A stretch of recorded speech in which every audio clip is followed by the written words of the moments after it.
Nous allons passer à la synthèse de notre école de Tyrannus. Pendant quelques minutes, même ceux qui étaient avec nous depuis le lundi, même ceux qui n'étaient pas avec nous, tous nous aurons une idée de ce que nous pouvons retenir du Saint-Esprit toute cette semaine. Et demain, nous allons continuer avec d'autres chapitres toujours sur le Saint-Esprit.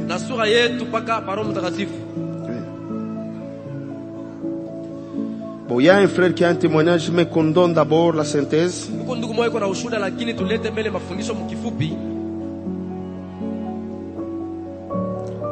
Voilà, il y a le communiqué ici. L'ancien Eric est où? C'est maintenant ou bien après le culte? Après le culte, hein? Tous ceux qui ont eu des visions ou des messages par rapport à l'école de Tyrannus sont priés de voir l'ancien Eric ou le président junior après le culte. Voilà. Parce que nous avons besoin de la réaction de Dieu par rapport à cette école. Cette école qui s'annonce très bien. Dans toute l'histoire de l'Église, nous n'avons jamais connu une telle école.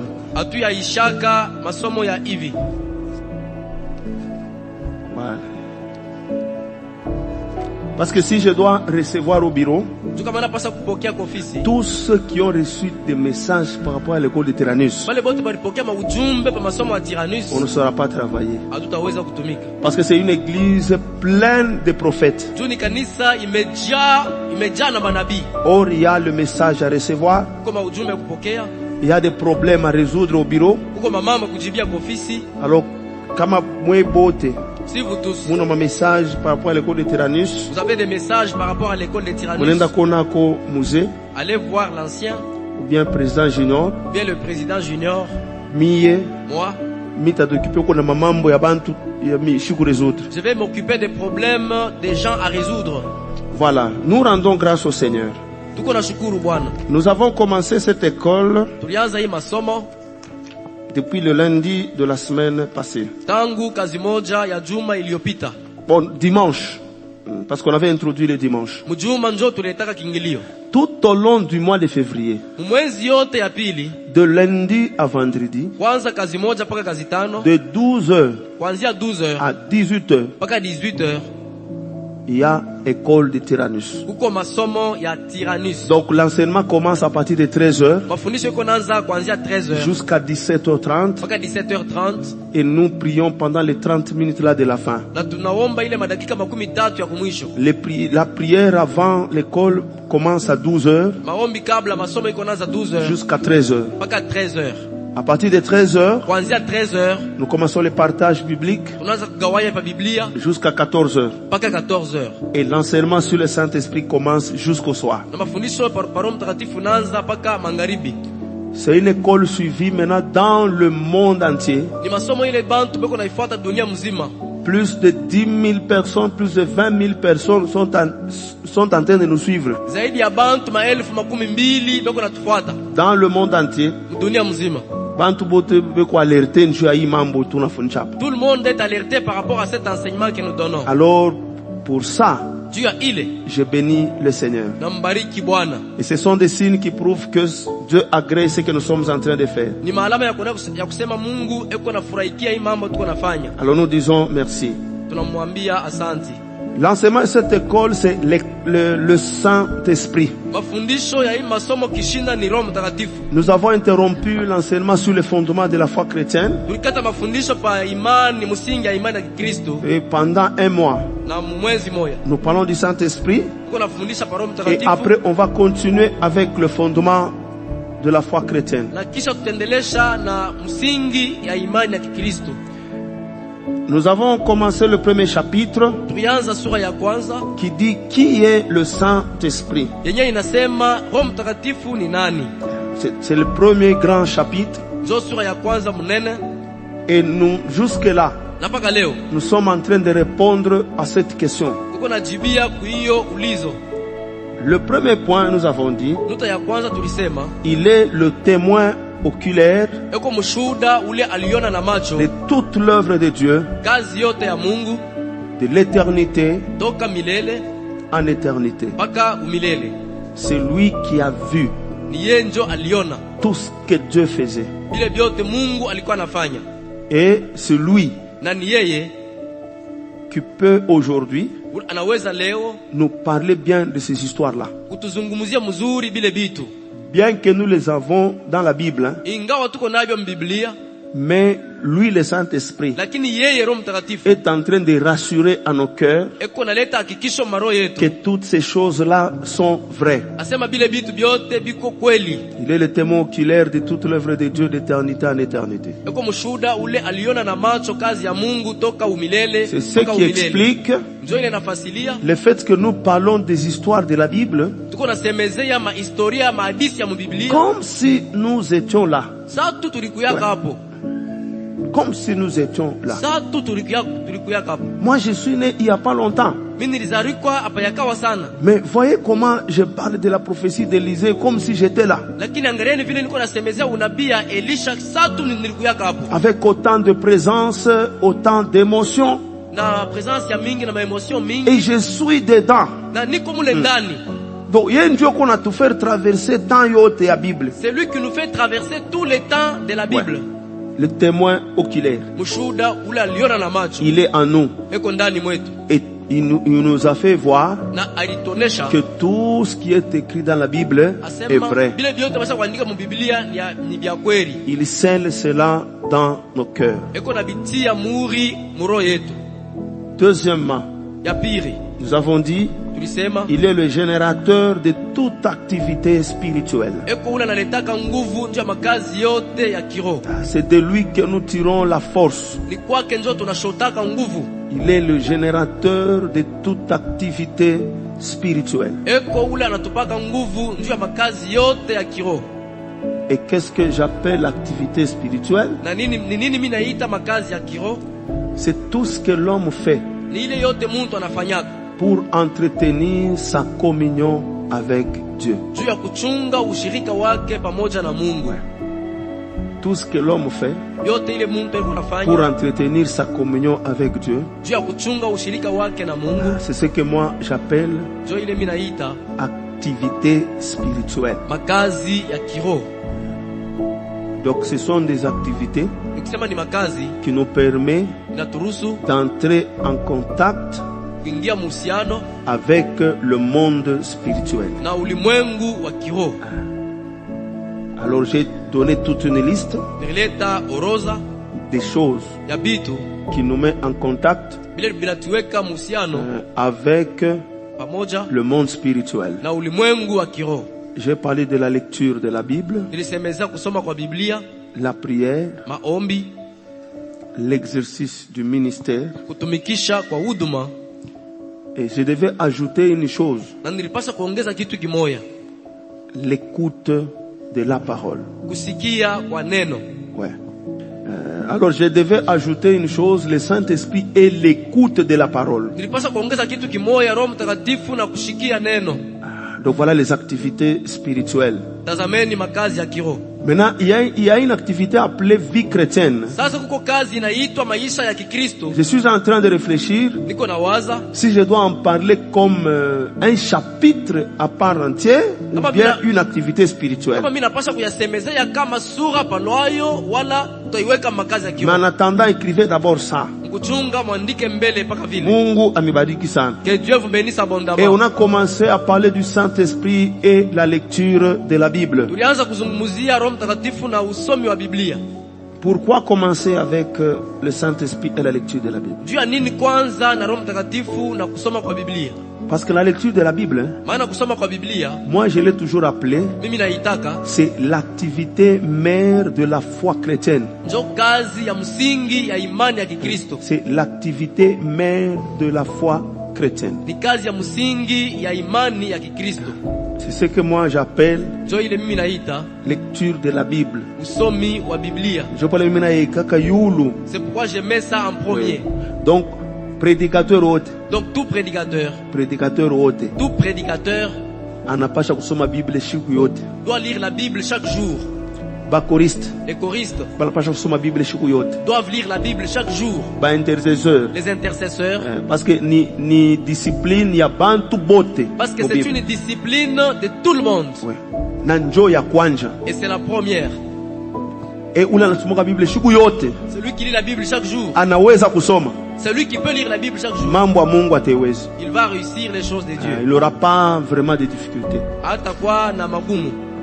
Chaque fois qu'on me pose la question, Kila mara bakiniulize, apôtre Paulin, Mtume Paulin, vous ne faites que monter. Mweye muko paka na pandaka. Tout ce que vous faites, Yote muko nafanya, ça réussit. inawezaka. Donc chaque fois quand j'organise quelque chose, Kila mara kama mimi napanga kitu, si c'est moi, c'est toujours particulier. kama ni mie, iko paka ya upekee. C'est toujours particulier. Iko paka ya kuachana. Quel est le secret? Siri ni nini? La lecture de la Bible. Usomi wa Biblia. Mina somaka Bible siku yote. Je lis la Bible chaque jour. Ouais. Nasomaka Bible siku yote. Je lis la Bible chaque jour. Mungu amibariki. Que Dieu vous bénisse. Alors, lors de la lecture de la Bible, qu'est-ce que nous pouvons retenir? Wakati ya kusoma kwa Biblia tunaweza kubamba nini? Premièrement, le Saint-Esprit, c'est lui qui a inspiré la Bible. Kia kwanza ni Roho Mtakatifu ndio aliambia bantu bandike Biblia. Celui qui a inspiré la Bible. Ni yeye ndio alipatia bantu mawazo ya kuandika Biblia. Et il est écrit Na banandika que toute écriture de Dieu est inspirée. Asema kila neno, kila andiko ya Mungu iko inatoka kwa Mungu. Et inspirée. Inatoka kwa Mungu. Ça c'est ce que l'apôtre Paul dit à Timothée. Ndio ile mtume Paulo anamwambia Timotheo. Toute écriture de Dieu est inspirée. Kila andiko ya Mungu inatoka ni kwa Mungu. Et nous avons donné même un autre verset dans l'épître de Pierre. Katika barua ya Petro. Où il est en train de nous faire voir Mule eko natuelewesha que c'était poussé par l'esprit ya kwamba batu balisukumwa kwa neno. Que tous ces gens-là ont parlé de la part de Dieu. Zobale bantu bote banasema kwa sehemu ya Mungu.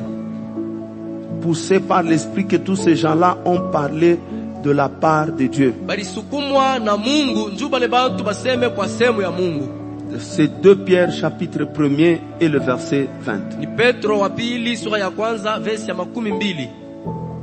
Quand on dit inspiré par le Saint-Esprit, c'est-à-dire quoi? Kama tunasema inspiré kuko Roho Mtakatifu inamaanisha nini? Premièrement, ya kwanza, c'est le Saint-Esprit qui dictait. Ni Roho Mtakatifu ndio anaanza kuambia bantu asema mwandike hii. C'est lui qui dictait. Ni yeye ndio anaanza kuambia mwandike hii. C'est lui qui dictait. Ni yeye ndio anaanza kuambia mwandike hii. Deuxièmement, ya pili, celui qui a sélectionné les événements à écrire. Ni yeye ndio alichakula mamambo ya kuandika. Celui qui a sélectionné les événements à écrire. Ni yeye ndio alichakula mamambo ya kuandika. Et jugé important pour nous. Na ile aliona kusema iko ya maana juu yetu. Donc il a dicté. Anaambia batu ya kuandika. Et puis après, kisha il a lui-même sélectionné les événements à écrire mamambo ya kuandika et qui sont jugés importants pour nous. Na ile anaona kusema iko ya maana juu yetu. Ni kusema nini? Ça veut dire quoi?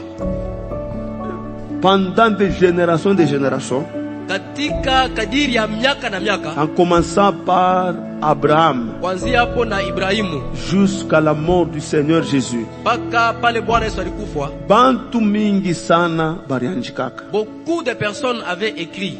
Mungu alitumika na bantu ba mingi sana. Dieu a travaillé avec beaucoup de gens. Ma témoignage ku ya mingi. Il y a beaucoup de témoignages. Ma écrit ku ya mingi. Les écrits sont nombreux.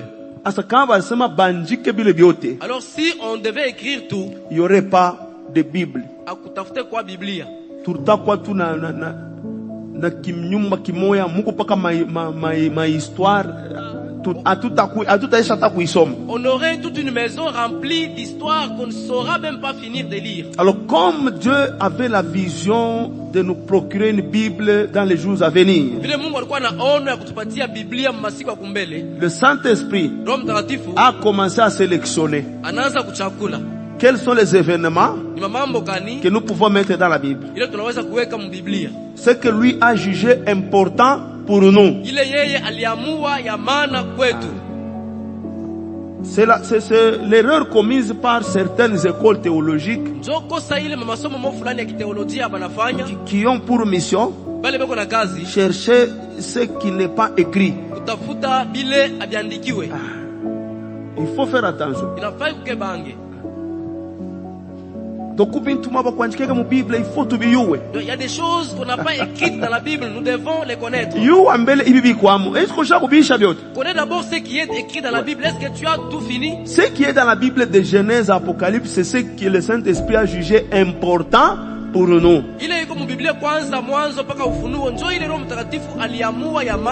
Ne cherchez pas à connaître la situation géographique de Corinthe. Situation géographique à Corinto. L'état spirituel d'Éphèse. Ça va vous aider en quoi? Ouais. Et il y a un verset dans Deutéronome qui dit ceci. Ce qui est révélé est en nous. Ce qui est caché est à Dieu. Donc il y a des choses que Dieu seul connaît. Et lui, il sait que ce n'est pas important que nous le connaissions. C'est ce qui a poussé l'apôtre Paul à dire ceci. Nous connaissons en partie. Donc l'information que Dieu a prévue, c'est une partie. Sinon, l'autre portion, nous la connaîtrons quand nous irons au ciel. Donc ne soyons pas trop curieux. Cherchez à connaître les noms dits de la Bible. Qu'est-ce que ces hommes-là ont oublié d'écrire? Non. Ce qui est dans la Bible suffit. Moi, dans tout mon ministère, je ne lis que la Bible. Le Seigneur m'a béni seulement avec la Bible. De Genèse à Apocalypse. C'est ça inspiré. Inspiré signifie encore approuver. Approuver.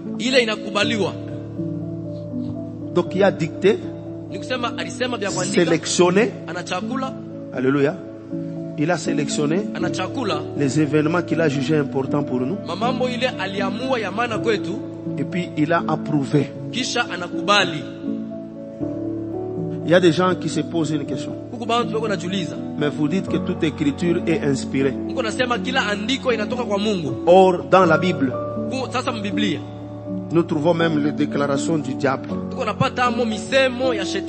Est-ce qu'une déclaration du diable est inspirée par le Saint-Esprit? C'est une déclaration du diable. C'est inspiré pourquoi? Comment est-ce que nous pouvons dire qu'une déclaration du diable est inspirée? C'est-à-dire le Saint-Esprit a dit, mettez ces déclarations du diable. Elle est importante pour la connaissance des enfants de Dieu. Donc toutes les déclarations du diable que nous trouvons dans la Bible sont importantes pour notre instruction. Cela ne signifie pas que vous devez aller voir les occultistes et leur demander comment est-ce que le diable agit, opère. On va vous mentir. Ce qui est vrai sur le diable et sur le royaume des ténèbres, sur le monde occulte, sur la sorcellerie, ce qui est vrai sur ces choses-là se trouve dans la Bible. Tout ce qu'on vous a dit sur la sorcellerie, mais ce n'est pas dans la Bible, c'est faux. Tout ce qu'on vous a dit sur les diables, mais qui n'est pas dans la Bible, c'est faux. Tout ce qu'on vous dit sur les démons et qui n'est pas dans la Bible, c'est faux. Alléluia. C'est faux. Tout ce qui est vrai sur les diables et les royaumes de ténèbres, c'est ce qui est écrit dans la Bible. C'est dans la Bible où il y a la vérité. En dehors de la Bible, tout ce qu'on vous dit, surtout, est faux. Alléluia. Amen. Ou soit c'est les mensonges. Je donne un exemple. Des choses qu'on nous disait il y a des années. Ça qu'on est comme esprit à retour. On disait il y a des esprits de retour. Donc quand un homme de Dieu travaille, il chasse les démons. Ces démons la sortent. Lui est à l'église. Ces démons-là sont énervés. Et vont chez lui à la maison. Ils vont aller frapper la femme. Ils vont frapper les lapins. Les enfants. C'est faux. Ce n'est pas écrit. Ce sont des faussetés. Moi, je chasse les démons. Et puis démon un de quoi? Et qu'un démon aille chez moi. Il sait que s'il osait là-bas, il sera étonné. Le diable, il vient sur la terre. Il a tout fait pour détruire Job. Il n'a pas réussi. Il a envoyé tout son gouvernement chez Job là pour le détruire. Il n'a pas réussi. Jusqu'au jour où il est allé dans le conseil céleste, Dieu lui a dit, tu peux maintenant toucher. C'est alors qu'il est descendu et il a frappé Job. Les esprits là de retour, ni bien bongo. C'est faux. C'est écrit où? Moi je chasse un démon. D'abord il a peur de moi. Et est-ce qu'il peut aller chez moi à la maison? Mais il sait ce que je lui ferais s'il retournait. Donc, les déclarations du diable, il est tourné en Bible. Que nous avons dans la Bible, c'est celles qui sont vraies. Toutes les autres informations que vous recevez par ceux qui se disent ex-sorciers,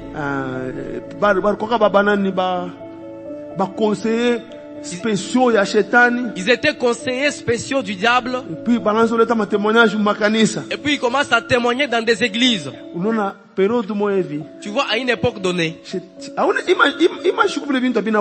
ces jours-ci, ces choses-là n'existent plus. Savez-vous pourquoi? Parce que nous avons déjà découvert. Sinon c'était une armée que le diable a suscité pour déséquilibrer l'église. Tous les pasteurs qui n'avaient pas le discernement,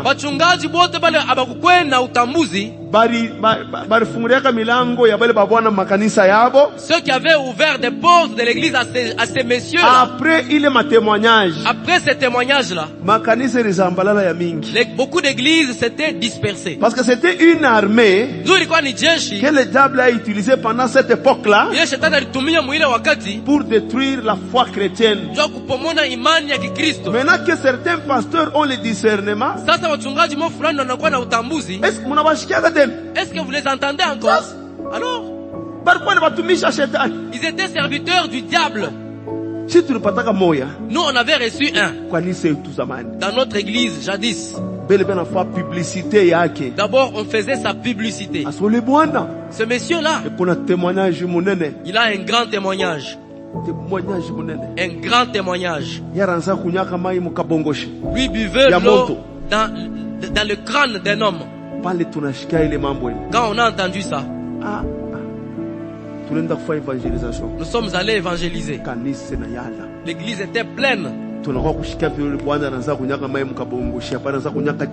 On venait entendre comment ce monsieur-là buvait l'eau dans le crâne d'un humain.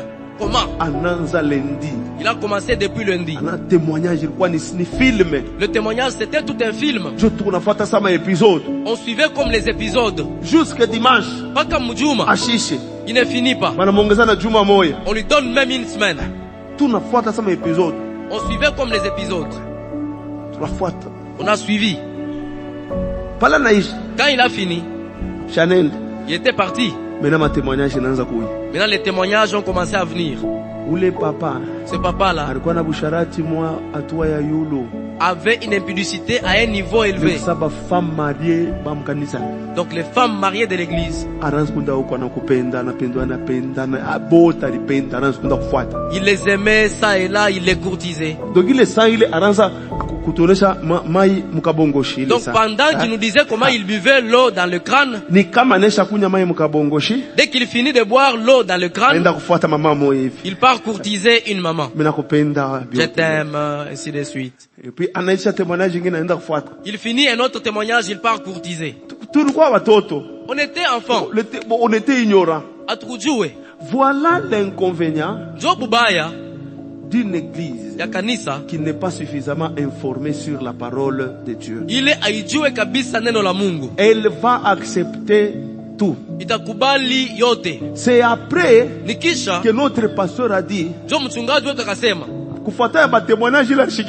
par rapport au témoignage qu'il a appris après, il a dit, je me repens. Ces gens, aucun ne passera plus jamais ici. C'était des aventuriers. Il faut faire attention. Approuvé par le Saint-Esprit. Donc il inspire. Après avoir inspiré, il pousse l'homme à la lecture. Alléluia. Chaque fois quand tu sens le matin le désir de lire, c'est le Saint-Esprit qui te donne ce désir. Parce que c'est lui qui crée en nous le vouloir et le faire. Ouais. C'est lui qui crée en nous le vouloir et le faire. Il pousse à la lecture.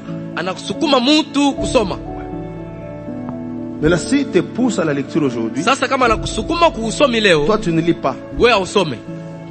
Demain, tu ne sentiras pas cette poussée. Parce que tu as désobéi. Oui. Qu'est-ce qu'il fait? Il donne la force de lire à celui qui obéit à ses instructions. Il donne la force de la lecture à celui qui obéit aux instructions. C'est ce que le Saint-Esprit fait.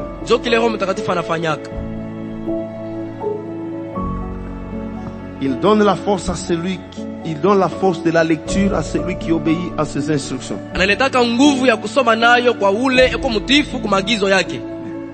C'est-à-dire quoi? S'il te pousse à lire aujourd'hui, n'est-ce pas, tu lis?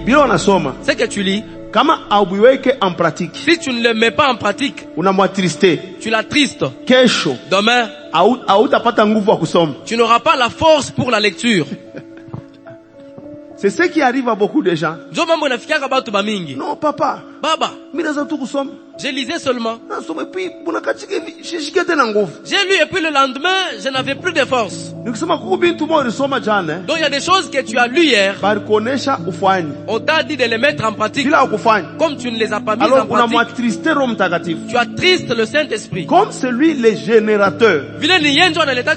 Demain, il ne va pas te communiquer la force de lire. C'est ce qu'il fait avec toutes les activités. On aura le temps d'en parler dans la conclusion. Écrivez pour conclure, avec le Saint-Esprit et la lecture de la Bible. Écrivez. La lecture facilite l'œuvre du Saint-Esprit dans l'homme. La lecture facilite l'œuvre du Saint-Esprit dans l'homme chaque jour et façonne Christ en lui.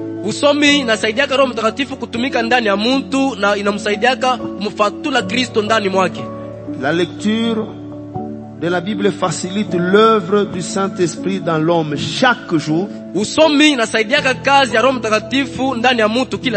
et façonne Christ en lui.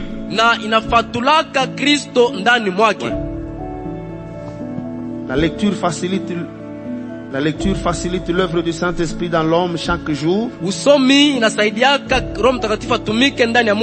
Et façonne Christ en lui. L'apôtre Paul dit: vous mes enfants, pour qui je souffre encore des douleurs de l'enfantement, jusqu'à ce que Christ soit formé en vous. Bon, écoutez, ne soyez pas scandalisés.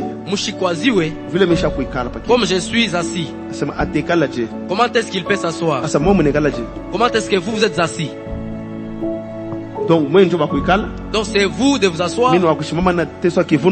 Voilà. C'est vous qui devez vous asseoir et voir que je me tienne debout pour avoir des douleurs au niveau des hanches. Lisez dans la Bible. Nous sommes en Bible. Des fois Jésus-Christ prêchait assis.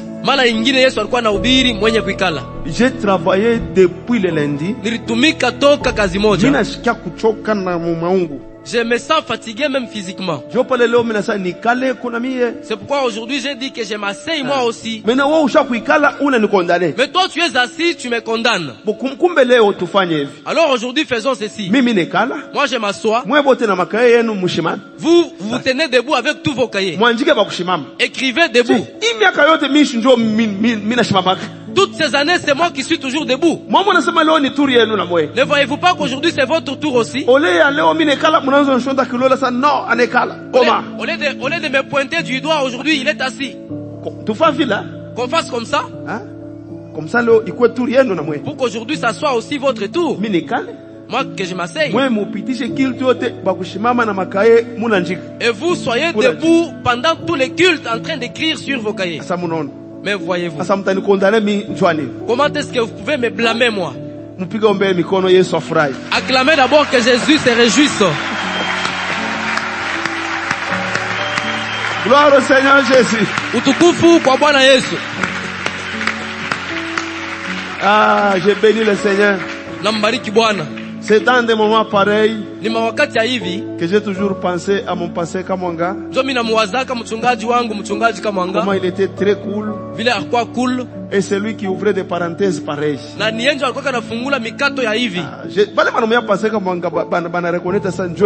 Ceux qui connaissaient le pasteur Kamwanga savent que c'est comme ça qu'il était.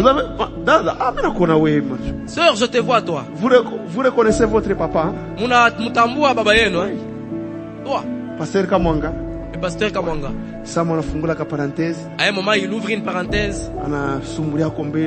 Il parle un peu, il cause. Et après, l'enseignement continue. Non, j'avais un père exceptionnel. Exceptionnel. J'aurais désiré qu'il soit en vie jusqu'à aujourd'hui pour voir ce que son fils accomplit. Je l'avais supplié quand il était en vie de venir ici, qu'on construise un bureau pour lui ici. Il était même d'accord. Mais certaines personnes sont allées le voir là-bas. Non. Lui, il est enfant. Comment est-ce que tu peux aller le suivre là-bas? Mais c'est le fils qui veut construire un bureau pour son père. Aïe. Oh là là. Ceux qui avaient la chance de le voir l'avaient vu. Vous autres, vous nous entendrez seulement parler de lui. Mais vous le trouverez au ciel. Je vais vous le montrer. Voici le papa Kamwanga. Il est là. Je vais vous le montrer au ciel. Voyez l'avantage avec les réalités du ciel. C'est qu'on ne va vous présenter personne. Dès que tu es transformé, tu entres au ciel. On a la nature divine. Tu as la nature divine. Tu connaîtras tout le monde. Ah, Abraham, papa Abraham, bonjour. Baba Ibrahim, jambo. On ne va pas te présenter tel ou tel, non. Eh bien non, même pas. Tu es limité dans ce corps. Mais pas les mouilles tatoka. Mais quand ce corps partira, d'ailleurs, ce corps, c'est lui qui nous empêche d'obtenir, ma capacité, d'avoir les capacités divines. L'apôtre Paul dit quoi? Aussi longtemps que je suis dans ce corps, je suis encore loin du Seigneur. Donc il y a certaines choses que nous ne pouvons pas recevoir aussi longtemps que nous sommes dans ce corps. Par exemple, cette capacité de connaître tout le monde au même moment, c'est seulement le ciel. Donc le Saint-Esprit facilite l'œuvre. Bon, la lecture facilite l'œuvre du Saint-Esprit dans l'homme chaque jour et façonne Christ en lui. Deuxième activité spirituelle, le Saint-Esprit et la prière. Le Saint-Esprit et la prière. Qu'est-ce qu'on a dit là en conclusion? Ça c'est la conclusion d'un grand apôtre, l'apôtre des nations. Son nom c'est Paul. Cet homme-là qui priait sérieusement et qui était exaucé. Si c'était à notre époque, on allait dire il est un expert en prière. Mais quelle est sa conclusion? Il dit, malgré tout ce que vous pouvez dire sur moi, j'ai réalisé que nous ne savons pas prier. Ça c'est la conclusion de l'apôtre Paul. Il dit, nous ne savons pas prier. Celui qui fait tout le travail, c'est le Saint-Esprit. Donc il n'y a pas d'expert en prière. Ne faites pas de concours. Tu dis, moi j'ai fait 3 heures. J'ai toujours la force pour prier. Moi c'est 5 heures. J'ai la force de prier. Quittez ce mouvement-là. Ouais. Nous ne prions pas pour terminer les heures. Nous prions pour voir Dieu. C'est ça l'objectif. Que Dieu vous bénisse. Nous ne savons pas prier. Ça c'est la conclusion de l'apôtre Paul. Aujourd'hui je vais vous demander, nous allons même déborder un peu de 10 ou 15 minutes. Ça je vous le demande. Pourquoi?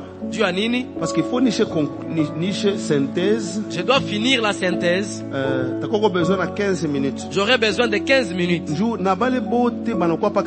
Pour que tous ceux-là qui ne sont venus qu'aujourd'hui aient une idée. Pour qu'ils viennent continuer avec l'enseignement demain. Je vous demande. Ça c'est vraiment une demande. Est-ce que vous nous permettrez? Pouvez-vous me le permettre? Aujourd'hui, on déborde même de 10 ou 15 minutes. Concertez-vous et puis répondez-moi. Hein? Hein? Non, vous êtes très froid. Hein?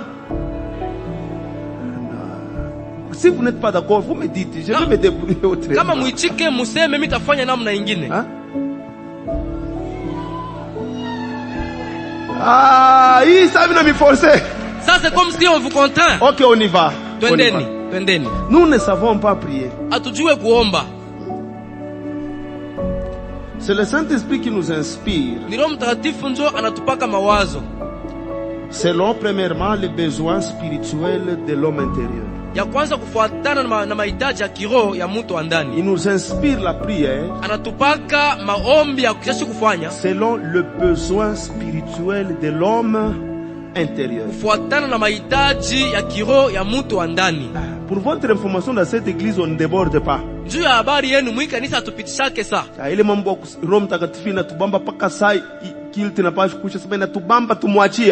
Cette histoire-là de dire que le Saint-Esprit nous saisit à la fin du culte, qu'on le laisse nous conduire, non. C'est pourquoi nous vous le demandons. Donc il inspire la prière premièrement selon le besoin de l'homme intérieur. Je vais vous donner un exemple. Tu te réveilles, à un moment donné tu dis j'ai soif. Tu prends de l'eau. Tu sais cette soif là signifie quoi? Le corps réclame de l'eau. Alors toi tu sens la soif. Quand tu bois de l'eau, le corps reçoit l'eau, il est hydraté, il se réjouit. Et puis à un moment donné, le corps réclame la nourriture. Maintenant ces effets-là, de la réclamation du repas par le corps, tu vas les sentir dans l'estomac. Tu appelles ça la faim. Tu pars manger le foufou et tout. Et puis à un moment donné, le corps va réclamer que tu ailles aux toilettes. Quelle que soit la contenance. Si tu n'as pas encore réjoui le corps dans ce domaine, toute activité s'arrête. Même si tu chantais, la louange s'arrête. Tu dois d'abord aller payer. Et puis tu viendras continuer à chanter. C'est le corps qui réclame. C'est la même chose avec l'homme intérieur. À un moment donné, selon le besoin spirituel, tu sentiras le Saint-Esprit te dire entre en prière. Si tu ne pries pas, tu seras déséquilibré après. Ouais. C'est un besoin. Donc il inspire la prière premièrement selon les besoins spirituels de l'homme intérieur. Deuxièmement, selon les prévisions de Dieu pour nous. Selon les prévisions de Dieu pour nous. Lui qui sonde les cœurs et les reins. Lui le Saint-Esprit qui connaît Dieu. Et la Bible dit, le Saint-Esprit sonde tout. Même les profondeurs de Dieu. Alors, il est chez Dieu. Il voit ce que Dieu prévoit pour nous. En fonction des prévisions de Dieu pour nous qui nous poussent dans la prière.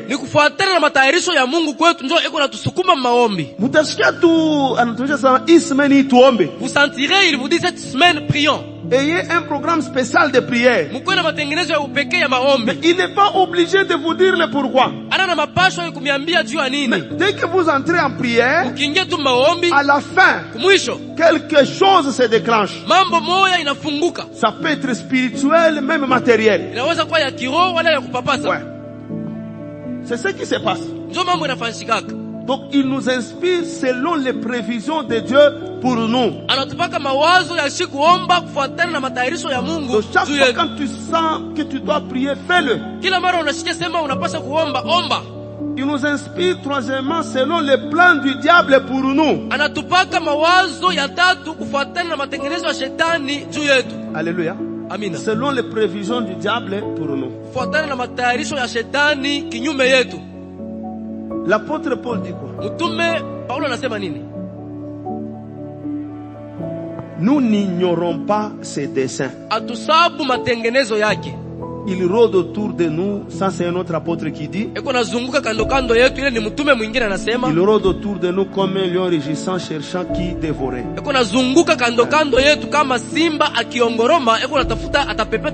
Comme le Saint-Esprit sonde tout. Il voit ce que le diable prévoit même pour l'église. Même pour toi. Maintenant le Saint-Esprit va t'inspirer, même un programme. Il n'est pas obligé de te dire omba, prie. Il n'est pas obligé de le faire. Chose n'arrive pas. Il va seulement te demander d'entrer dans la prière. Si toi tu pries, qu'est-ce qui va se passer? Même on a tout après. Tu verras qu'après, telle situation t'arriverait, mais comme tu as prié, elle ne t'arrivera pas. Ce n'est pas un esprit qui nous intimide. Oui, toi, prie beaucoup. Ou sinon tu mourras. Maintenant tu commences à prier par peur. Oui, omba sana. Toi, prie beaucoup. Ou sinon, on va bouffer ton deuxième enfant. Oui, omba sana esprit démon likuna tembela babako mamako sangajako na wewe mwenyewe. Toi, prie beaucoup parce que l'esprit des morts est en train de visiter ton père, ta tante et toi-même. Maintenant, beaucoup d'enfants commencent à faire des prières inspirées par le diable. Sasa batoto bamingi banaanza kuomba maomba shetani ndio yuko nabambia. Et ces prières là, na ile maombi, iko inspiré na boka. Est inspiré par la peur. Le diable peut facilement vous distraire. Shetani anaweza kumilengamisha. Avec de tels messages. Na maujumbe ya hivi. Njoo ushanze kuanza kukasha Mungu, uanze kuanza paka kuma mambo ishikufikie. Pour que tu ne penses pas à l'œuvre de Dieu mais que tu penses seulement aux problèmes qui ne doivent pas t'arriver. Siku yote kama unafia kuomba. Chaque jour si tu veux prier. Ni nini? C'est quoi? Prophète a dit. Le prophète a dit. Kuko mvite sha ulamuka. Il y a un combat qui s'est déjà levé. Ouest. À l'est. Ouest. À l'ouest. Même chez les voisins. Et tu commences à prier à cause de ce que le prophète a dit. Tu finis. Et notre prophète vient. Il te dit voilà. Ce jour-ci, il y a déjà le feu. Les projets dans le camp du diable se sont déjà levés. Toi aussi, lève-toi. Tu vas te retrouver en train de marcher par rapport aux instructions du diable. Tu oublies même l'œuvre de Dieu. C'est ce qui se passe chaque fois à la fin de l'année. Les sorciers disent aux pasteurs, nous allons vous bouffer dans ce mois de décembre. Vous tous, même vos enfants, vous serez dans les casseroles. Alors les pasteurs organisent des programmes de prière au mois de décembre pour ne pas être bouffés lors de la Noël. Noël, voilà. Le jour de la Noël et le jour de l'an. Alors, vous organisez beaucoup de prières. C'est quoi qu'on ne soit pas bouffé? Si vous ne faites pas attention, vous risquez d'être conduit par le diable lors des prières. Parce qu'il veut vous détacher des véritables objectifs évangéliques. Il veut vous détacher de la mission que Dieu vous a donnée. Parce que la chose la plus importante, là où Jésus a fini avec sa mission, il a dit quoi? Allez et faites de toutes les nations les disciples. Ouais. Faites de toutes les nations les disciples. Donc s'il y a une chose qui doit préoccuper un enfant de Dieu, c'est le travail que Dieu lui a donné dans l'église. C'est ce que Paul a dit. Sans parler d'autre chose, je suis assiégé chaque jour par les soucis que me donnent toutes les églises. J'ai beaucoup de choses à dire. L'autre partie de la synthèse, ça sera même demain. J'arrête là. Que Dieu vous bénisse.